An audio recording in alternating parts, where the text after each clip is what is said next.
Question: is wiping the face after making du'a an encouraged practice in Islam or an impermissible innovation?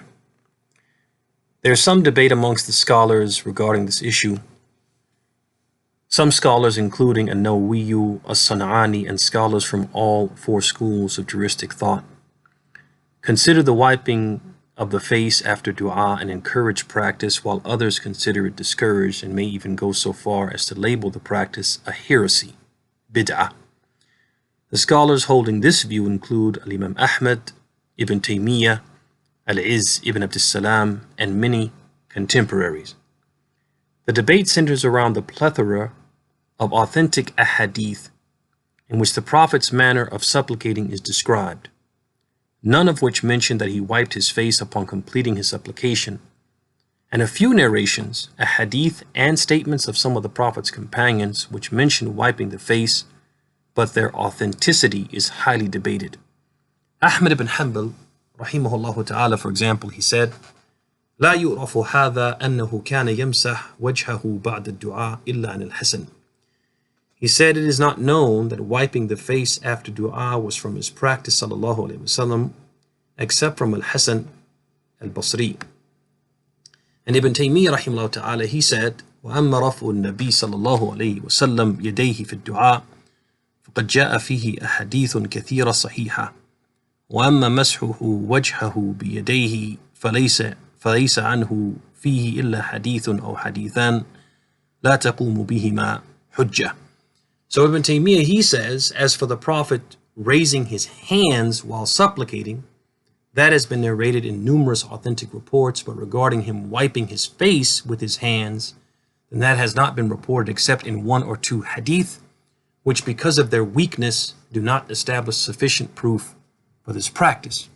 While on the other hand, Ibn Hajar said in Bulugh al-Maram, al-hadithu lahu shawahid wa majmu'uha yaqdi bi-annahu hadithun hasan.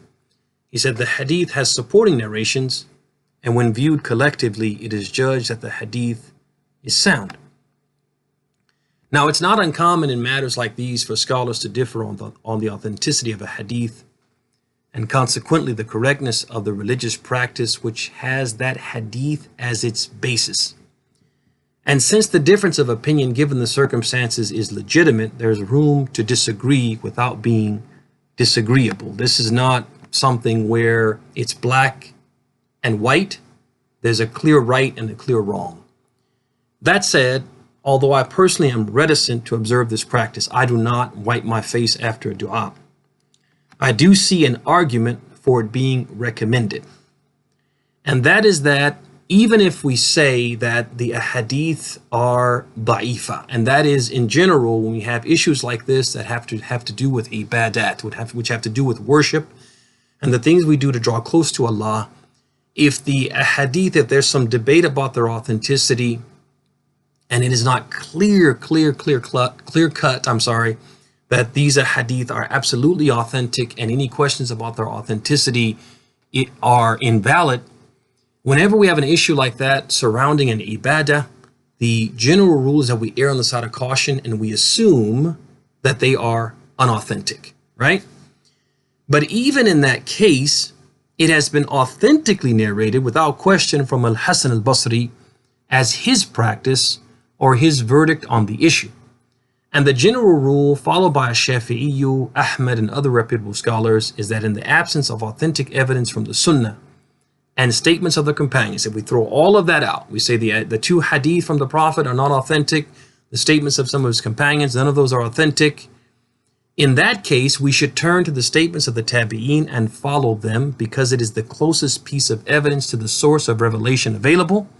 They, the tabi'een, are from the three generations which the Prophet described as the very best, and we have been ordered to follow the path of the believers, and under the circumstances, they are the best of the believers who have weighed in on the issue and clarified the path of the believers regarding it.